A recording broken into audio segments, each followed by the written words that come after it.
Je le remercie vivement de m'avoir invité, de m'avoir vraiment fait honneur, permis d'assister à ce défilé impressionnant. Je disais qu'il m'impressionne parce que j'étais là déjà pour accompagner à sa dernière demeure le défunt maréchal Idriss Déby Itno du Tchad.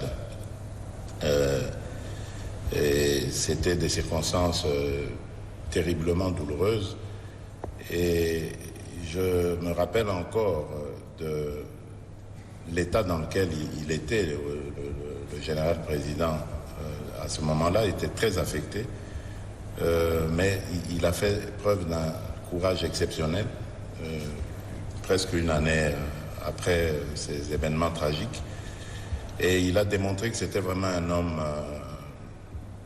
j'allais dire, qui est à sa place. Parce qu'il a gardé le Tchad stable, en sécurité.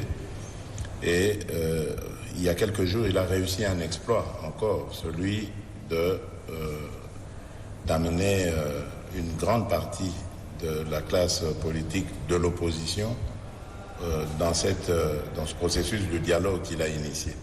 Donc je pars vraiment avec des impressions très positives et je suis très optimiste quant à l'avenir du Tchad. En plus du fait que, comme je vous le disais, j'ai assisté à un défilé impressionnant. J'ai vu que l'armée tchadienne est une armée de métier très bien organisée et équipée. Ça va me servir de modèle parce que nous sommes aussi en ce moment dans la phase de réforme de notre armée et vraiment je m'en servirai comme modèle.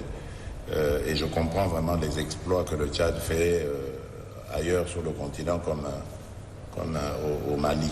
Donc je pars, comme je le disais, avec de très bonnes impressions et heureux pour le président de la République et tout le peuple frère tchadien que ce pays soit sur de bons rails, contrairement à ce que beaucoup craignaient à la mort du maréchal.